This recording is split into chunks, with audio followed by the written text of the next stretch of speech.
Apocalipse capítulo 5, versículo 9 a seguir diz assim: E cantavam um novo cântico, dizendo: Digno és de tomar o livro e de abrir os seus selos, porque foste morto e com o teu sangue compraste para Deus homens de todas as tribos, e língua, e povo, e nação, e para o nosso Deus os fizestes reis e sacerdotes, e eles reinarão sobre toda a terra.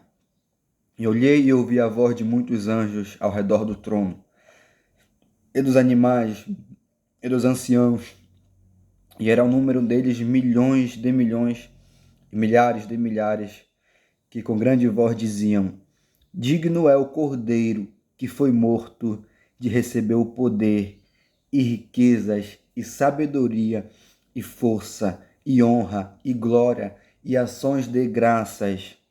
E ouvi a toda criatura que está no céu, e na terra, e debaixo da terra, e que está no mar, e a todas as coisas que neles há dizer: Ao que está assentado no trono, sobre o trono, e ao Cordeiro sejam dadas ações de graças, e honra, e glória, e poder, e para todo sempre. Os 4 animais diziam: Amém. E os 24 anciãos prostraram-se e adoraram ao que vive para todo sempre. Amém. Louvado seja o nome do Senhor. Ao Cordeiro, digno é o Cordeiro que foi morto, mas ressuscitou ao terceiro dia, que morreu como um cordeiro, mas ressuscitou como um leão. Aqui nessa passagem ele é citado como o Cordeiro com C maiúsculo, o Cordeiro, aquele Cordeiro que João Batista havia apontado ali no Rio Jordão para aquela multidão que ele batizava. Eu vos batizo com água, mas após mim virá alguém que é mais importante que eu, que vos batizará com o Espírito Santo e com fogo. E quando ele vê Jesus, certo dia chegando, ele diz: Eis o Cordeiro de Deus que tira o pecado do mundo. Ele chega a dizer: o qual eu não tenho a honra de, abaixando-me, desatar, não sou digno de, abaixando-me, desatar as correias de suas sandálias. Quão grande é o Cordeiro. E olha que João é alguém que o próprio Cristo vai testemunhar dele, o próprio Jesus vai dizer: dentre os nascidos de mulher, não há ninguém maior que João Batista. Jesus chega a dizer isso, mas o João está dizendo aqui que ele não era digno, mesmo considerado por Jesus Cristo, considerado por Jesus o maior dentre os homens, dos nascidos de mulher.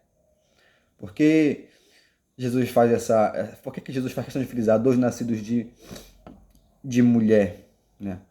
Porque Jesus, ele, por mais que ele tenha nascido de Maria, mas ele não é da natureza humana, é Deus, né? Totalmente Deus, totalmente homem, 100% Deus, 100% homem. Então, podemos dizer da concepção, né, do normal, do relacionamento entre homem e uma mulher, João Batista, não há ninguém maior que João Batista. E Cristo foi gerado pelo Espírito Santo. Agora, no ventre de Maria. Agora o próprio Jesus chega a dizer também: mas o menor no reino dos céus é maior do que ele. Então, o mais importante do que ser alguém aqui na terra, do que ter um nome aqui na terra, do que ser grande aqui, com certeza é ir para o céu, mesmo como um menor. Mesmo como um menor, né?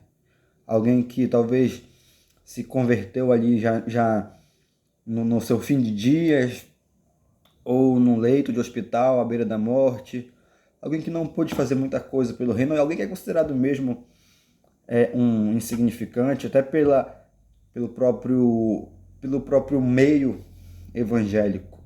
Gente que que é considerado pequeno mesmo, porque talvez não tem certo talento para louvar, para pregar, ou porque também não tem uma certa posição, ou que, sei lá, tem gente que tem todos esses atributos, mas é uma pessoa humilde, uma pessoa simples, uma pessoa que fica na sua ali, não quer muito holofote, não quer aparecer, né? E tem gente que menospreza, porque o homem julga pela aparência. As pessoas julgam, né, por performance, né? E tem gente que gosta de estar em uma certa posição, né, que gosta de mostrar. Já tem outros que não. E nem sempre os que são os mais capacitados ou os mais cheios do Espírito Santo, eles estão nos holofotes. Nem sempre eles têm a agenda cheia. Não, nem sempre eles estão sendo chamados para pregar, para cantar, ou eles são famosos. Não. Tem gente que se humilha, né, que quer estar aos pés de Jesus, que se faz o menor, que quer estar orando, que quer estar se consagrando a Deus, que larga a mão, né, que não quer, né, aparecer, mas quer viver no anonimato, quer viver na intimidade, quer viver no secreto.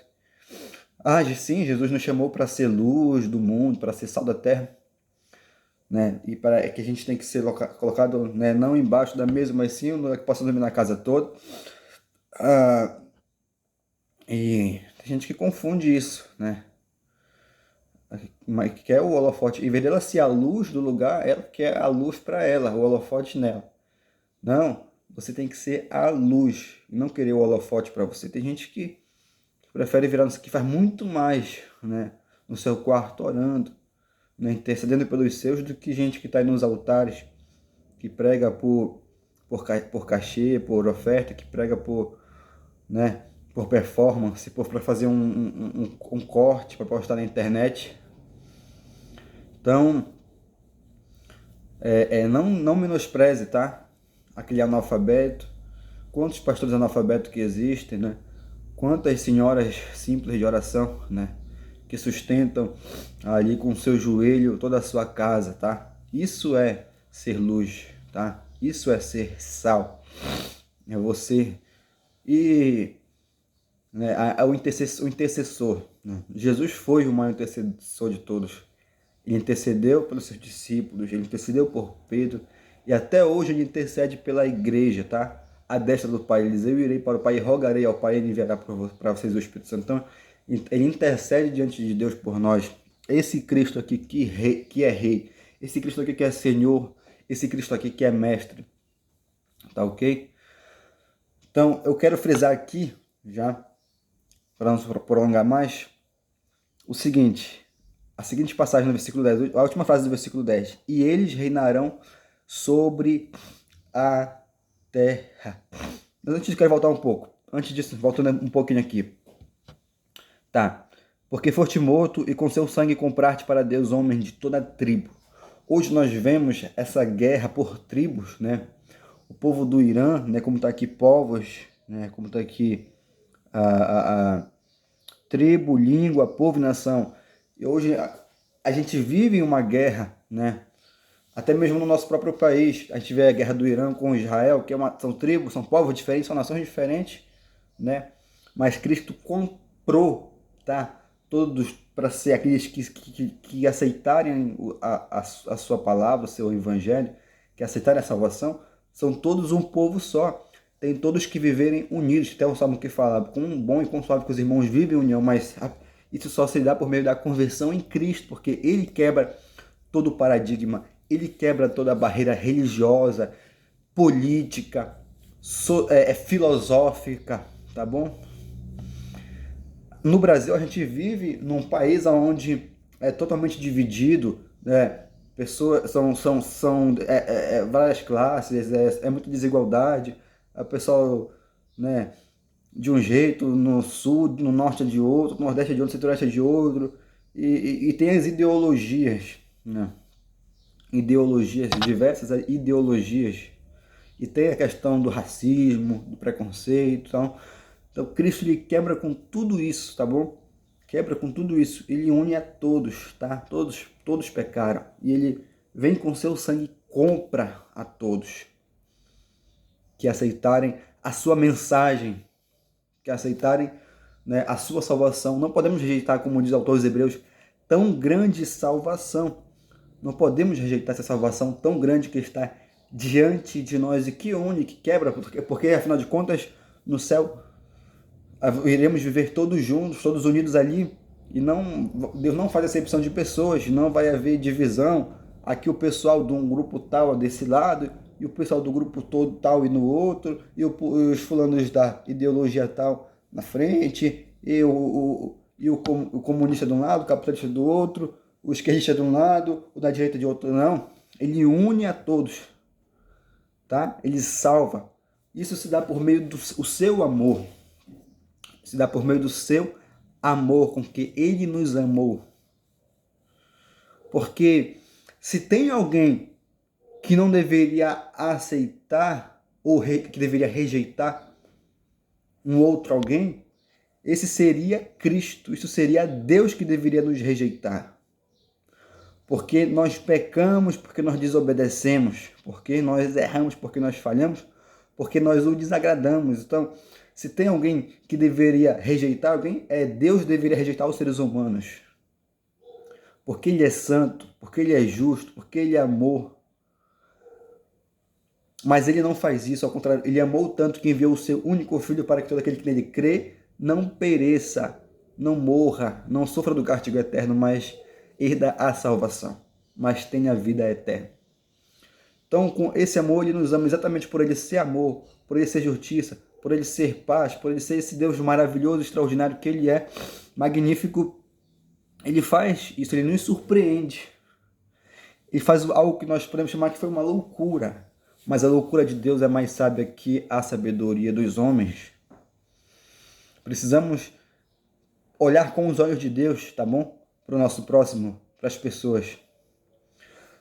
Quando eu falo olhar com os olhos de Deus, olha só os olhos de Deus. O Deus que ama a você e que ama a mim, Ele não ama as atrocidades que nós fazemos. Como um pai que corrige os filhos, a quem ama, assim Ele nos corrige. Assim Ele está nos alertando, Ele está nos avisando, Ele por meio da sua palavra, por meio das pessoas que Ele usa nessa terra, por meio, né, do bom senso, por meio da ética. Não faça isso, que é errado, isso não está certo. Se você obedece à lei de trânsito, por que você não vai obedecer à lei do reino? Se você obedece a cultura, os valores, a missão da sua empresa que você trabalha, por que você vai menosprezar a missão, os valores e a visão do reino de Deus, que é superior a tudo isso? Se você busca atingir as metas do seu trabalho, por que você não busca atingir as metas do reino? Você entende tudo sobre várias coisas, você entende um pouco. Por que você não busca entender um pouco sobre a vontade de Deus? Qual é a boa, perfeita e agradável vontade de Deus? Que não é querer só o seu bem. A gente confunde achar a boa, perfeita e agradável vontade de Deus. A boa, perfeita e agradável de Deus é que você se entregue a Ele, que você abandone o pecado, que você se ofereça como um sacrifício vivo, que é o contexto dessa fala. Rogo-vos, pois, irmãos, Romanos capítulo 12, a partir do versículo, rogo-vos, pois, irmãos, pela misericórdia de Deus, que apresenteis o vosso corpo como um sacrifício vivo, santo, perfeito e agradável a Deus, que esse é o vosso culto racional, esse é o seu culto lógico, esse é o seu culto com entendimento, seu culto inteligente, que você usa a cabeça para pensar, tá? Esse é o seu culto racional. Você não é irracional, você não deve agir como um animal que age sem pensar. Deus te deu raciocínio, o poder de raciocínio, de pensar, tá bem?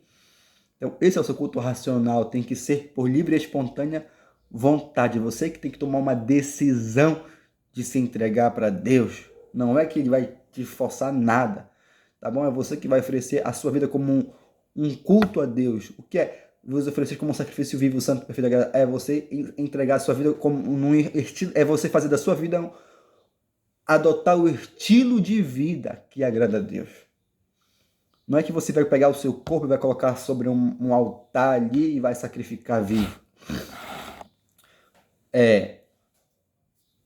Assim, é mais ou menos dessa forma, tá bom? Mas não é ao pé da letra, como fez Abraão por Isaac lá. O Isaac colocou o Isaac lá e já ia. Mas naquela hora Deus proveu o sacrifício. Apareceu ali um novilho, naquele momento, já apontando para Cristo. Tá? É onde o homem merecia o quê? Morte. Mas Deus provê o sacrifício, Cristo na cruz. Então, ele já proveu. Você só precisa se entregar agora e aceitar essa verdade. Tá bem? Ele já cuidou de tudo, ele já resolveu tudo. Cabe a você e a mim aceitarmos a mensagem do reino, a verdade do evangelho. Aceitar. Tá bom? Todo o requisito para você comprar uma Ferrari. Tem marcas aí, essas marcas aí top de linha, essas marcas aí de alto valor, Rolex e tudo mais. O cliente tem que ter pré-requisitos para comprar essa. Não é qualquer cliente que compra. Você tem que entrar numa fila de espera. Né? Existe mentoria de alguns mentores que você tem que entrar numa fila de espera. Que você tem que. Até para você cortar cabelo, que alguns coisas eu sou barbeiro. Até para você cortar cabelo com alguns barbeiros famosos aí, cabeleireiros, você tem que entrar numa fila de espera. Você tem que ajudar a acontecer. Você tem que se programar para acessar ele. Para você acessar aquela marca. Você não basta ter só o dinheiro. Então o reino de Deus é desse jeito também. Não dá aquilo que você tem que. Tchau. Você tem que cumprir as normas. Cumprir as normas, as diretrizes, a lei, o estatuto da palavra. Agora existe uma grande diferença entre Deus e os homens. Deus é benigno, tardio em graça, compassivo, rico em misericórdia, longânimo. Os homens não perdoam. Os homens, se você vacilar, corta a cabeça. Mas Deus não. Longânimo em misericórdia, benigno, tardio em graça. A sua ira dura só um instante, mas a sua misericórdia dura para sempre. E ele te chamou para reinar sobre a terra. Talvez você esteja aí, sabe, correndo atrás de ter alguma coisa, de ser alguém, e Deus já te deu tudo. Ele já tem promessa para você de vida eterna, de reino. Ele quer te fazer um súdito do reino dele. Como é que você vai conseguir ser um súdito do rei de tal país, de um assessor de um presidente? É difícil. Você tem que puxar o saco. Você tem que pagar. Agora, de Deus, não. Você precisa fazer a vontade dele, ter uma intimidade com o relacionamento. Você não precisa bajular Deus. Tá bom? Você não precisa bajular Deus. Você só precisa agradá-lo, que não é bajular. Agradar a Deus é diferente de bajular. Você precisa fazer a vontade dele, que não é bajular. Ele é supremo. Eu não sei nem por que eu estou falando isso. Eu preciso falar isso de Deus. Sabe? Mas a gente vive numa geração tão incrédula que você precisa tá destrinchando os atributos de Deus para as pessoas. Que você precisa sabe, parece que Deus estivesse precisando de ti, de mim. Engraçado isso. Que é nós que devemos buscar a Deus, Senhor, o que queres que eu te faça? Mas aí o outro empregador, e aqui que a gente usa um apelo, tem que estar apelando. Não, meu irmão, quem tem ouvidos ouça o que o Espírito diz. Tá bem? Quem tem ouvidos, ouçam. Olha a pregação de João Batista. Arrependei-vos, raça de víbora, porque é chegado o reino de Deus. Quem vos ensinou a fugir da ira vindoura? Arrependei-vos e produzir fruto digno de arrependimento.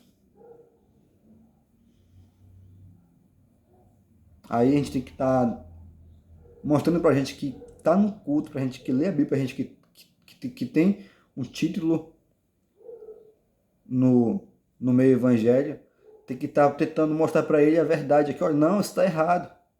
Tem que estar, né? Aí Jesus chegava e dizia, ó, se chamava logo de hipócritas, sepulcros caiados. Gente que conhece a verdade, mas que deturpa a verdade, que torce a palavra. Jesus chegava e seus sepulcros caiados, hipócritas. Era assim que Jesus tratava quem tem acesso a a palavra, tá? Jesus não ficava massageando o ego de ninguém. Quando os ricos queriam ir ter com Jesus, quando os ricos queriam ter com Nicodemos, eles que queriam ir ter com Jesus, Jairo, o caso da sua filha, José de Arimateia, onde Jesus cedeu o seu sepulcro para Jesus. Olha só, todos servindo Jesus, todo o tempo eles buscando Jesus. E hoje em dia você tem que apresentar Jesus assim, sabe? Fazer um negócio assim bonitinho para ver se as pessoas aceitam Jesus. Não! Quem quer Jesus é você que tem que se esforçar para ir até ele, como o Zaqueu subiu na árvore. Zaqueu era rico, publicano, cobrador de impostos. Zaqueu rico. Aí sobe naquela árvore e aí Jesus, só porque Jesus viu a força de vontade dele, o esforço dele. Jesus já sabia que ele tinha que passar por aí porque Zaqueu, ele ia repousar na casa. Desce depressa, Zaqueu, porque hoje me convém repousar na tua casa. Tá bom? Pela tua fé, pelo teu esforço, pelo teu empenho, o cara pequenininho, 1,5 m de altura, baixinho, sobe numa árvore, olha só. Isso para ver Jesus, para contemplar, só para ver Jesus passar, ele subiu na árvore. Só para ver Jesus passar. Ele se esforça, só para ver Jesus. E hoje em dia, você tem que apresentar Jesus como um mar de rosas para as pessoas, para ver se aceita. Se for rico, então, tem que apresentar outro Jesus que não julga, que não sentencia. Mas ele olha para quando ele diz que ele vai ser sacrificado, que ele vai ser crucificado e tudo mais. Pedro, não, Senhor, de forma alguma acontecerá isso contigo, para trás de mim, Satanás. Porque você não pensa como Deus, assim como os homens. Jesus está dizendo que essa atitude dele foi diabólica, essa fala foi diabólica, porque a missão de Jesus justamente era, o objetivo dele justamente era morrer na cruz. Então, se você hoje está queimado, está repreendido, em nome de Jesus, eu vim para isso, para morrer na cruz mesmo. Então, afaste de mim, porque não morrer na cruz é eu e você não estar hoje aqui. Se Jesus caísse, pecasse no deserto, Satanás, se adorasse Satanás, estaria tudo perdido. Se Jesus não vai à cruz, se Jesus se acovarda, se Jesus rejeita a cruz, Jesus disse, não, Senhor, não, Pai, não quero isso. Não quero isso, não quero. Não tenho coragem. Mas ele ora e diz, Pai, se for possível, afaste de mim esse cálice de sofrimento, que era a ausência da presença de Deus, não é nem a cruz, é a ausência da presença do Pai. O maior sofrimento de Jesus na cruz não foi a chibatada, não foi a humilhação da cruz, mas sim foi o afastamento do Pai. Remenara suride canta lávia seminé. Suribe canta lechore me canta lávia. Porque é tão difícil. Na verdade é um tormento, é uma desgraça você viver afastado do Pai, sem ter a presença. E Deus teve que sair de Cristo. O Deus Pai teve que deixar o Deus Filho ali sozinho naquele momento. Porque ele não poderia interferir, porque tinha que ser daquele jeito. Ele ora, Pai, se for possível, afaste de mim esse cálice de sofrimento. Contudo, não seja como eu quero, mas como tu queres. Oh, aleluia, é exatamente isso que o Pai quis. Foi exatamente assim que o Pai planejou. Foi exatamente assim que o Pai elaborou. Aleluia. Esse foi o plano do Pai desde um princípio, antes da fundação do mundo. Quando, lá no Jardim do Éden, quando Adão peca, o Pai olha para a serpente e diz: da semente da mulher virá um que esmagará a tua cabeça. Da semente da mulher, Cristo veio nascido de Maria. Reminara suride canta lave a semente. A suribe canta lava suride canta rabaxa. Isso é tão forte, isso é tão tremendo, isso é tão extraordinário. Se você não endurecesse o seu coração, se você não fechasse o seu coração para a palavra, deixasse a palavra germinar, se você não fosse tão apressado para querer sair desse vídeo logo, se você parasse a sua rotina corrida maluca para entender o reino, se você não deixasse a mensagem do reino ser sufocada pelas tarefas, pelas demandas da vida, pelas preocupações das riquezas, a semente iria germinar, iria prosperar, iria crescer, ia frutificar um a 100, 100 por um, não sei quanto. E você seria uma verdadeira árvore frutífera. E é por isso que eu tô aqui hoje, porque eu quero ser essa árvore frutífera na sua vida. Eu tô aqui como uma árvore, eu quero que você pegue um pouco aqui, ó, desse fruto. Na verdade, eu sou até o ramo, né? Jesus Cristo que é a videira verdadeira. Mas imagina que eu sou um galho e tem aqui minhas mais frutas aqui, você pega, sabe? Tá pegando aqui, vai pegando, vai comendo aí dessa palavra aí. Mas não esqueça que você tá comendo a semente, tá bom? Na verdade, não coma a semente do fruto que você tá pegando. Pegue essa semente aí, plante ela, regue ela. O apóstolo Paulo disse aos Coríntios: um é o que planta, o outro é que rega. Mas quem dá o crescimento é Deus. Mas Deus não dá crescimento se o terreno for pedregoso, se for plantado à beira do caminho. Ele só dá quando a terra é fértil.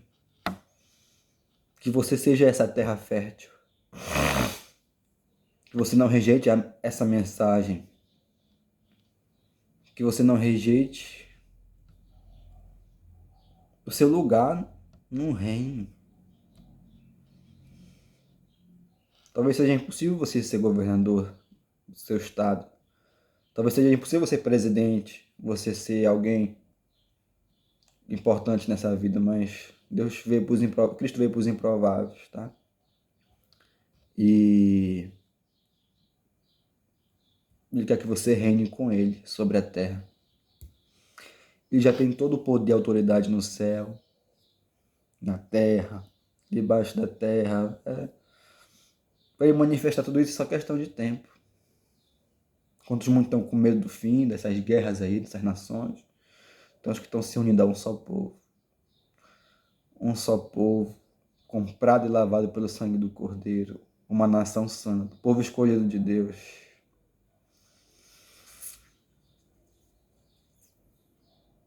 Povo escolhido de Deus. Dá vontade só de cantar, de louvar, de glorificar, sabe? Sair gritando, rasgando a garganta.